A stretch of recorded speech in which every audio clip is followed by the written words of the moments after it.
Welcome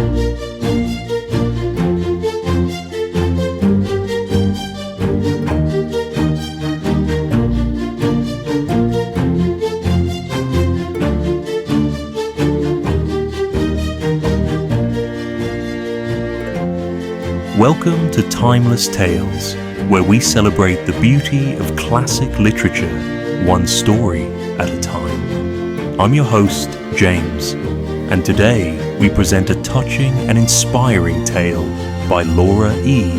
Richards, The Coming of the King. This heartfelt story weaves a simple yet profound narrative about hope, humility, and the unexpected ways we prepare for greatness. It's a reminder of the values that truly matter, delivered with Richard's gentle and evocative prose. So, settle in for a story that uplifts the spirit and warms the heart.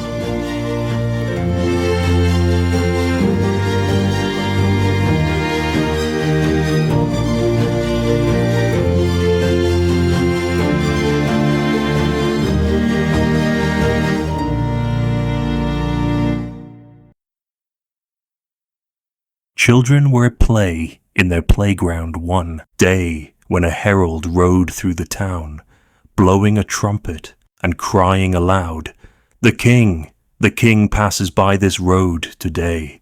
Make ready for the King." The children stopped their play and looked at one another. "Did you hear that?" they said. "The King is coming. He may look over the wall and see our playground. Who knows? We must put it in order." The playground was sadly dirty, and in the corners were scraps of paper and broken toys, for these were careless children. But now, one brought a hoe, and another a rake, and a third ran to fetch the wheelbarrow from behind the garden gate. They laboured hard, till at length all was clean and tidy. "Now it is clean," they said. "But we must make it pretty too, for kings are used to fine things. Maybe he would not notice mere cleanness, for he may have it all the time." Then one brought sweet rushes and strewed them on the ground, and others made garlands of oak leaves and pine tassels and hung them on the walls. And the littlest one pulled marigold buds and threw them all about the playground. "To look like gold," he said. When all was done, the playground was so beautiful that the children stood and looked at it and clapped their hands with pleasure. "Let us keep it always like this," said the littlest one, and the others cried, "Yes, yes, that is what we will do." They waited all day for the coming of the King, but he never came. Only towards sunset, a man with travel-worn clothes and a kind, tired face passed along the road and stopped to look over the wall. "What a pleasant place," said the man. "May I come in and rest, dear children?" The children brought him in gladly and set him on the seat that they had made out of an old cask. They had covered it with the old red cloak to make it look like a throne, and it made a very good one. "It is our playground," they said. "We made it pretty for the King, but he did not come, and now we mean to keep it so for ourselves."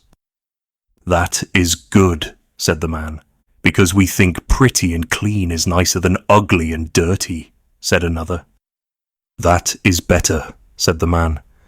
"And for tired people to rest in," said the littlest one.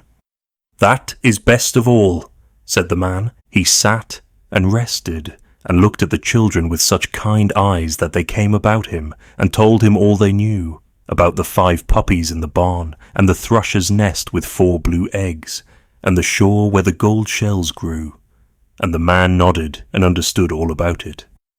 By and by he asked for a cup of water, and they brought it to him in the best cup, with the gold sprigs on it. Then he thanked the children and rose and went on his way. But before he went, he laid his hand on their heads for a moment, and the touch went warm to their hearts.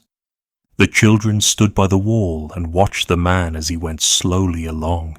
The sun was setting, and the light fell in long, slanting rays across the road. "He looks so tired," said one of the children. "But he was so kind," said another. "See," said the littlest one, "how the sun shines on his hair. It looks like a crown of gold.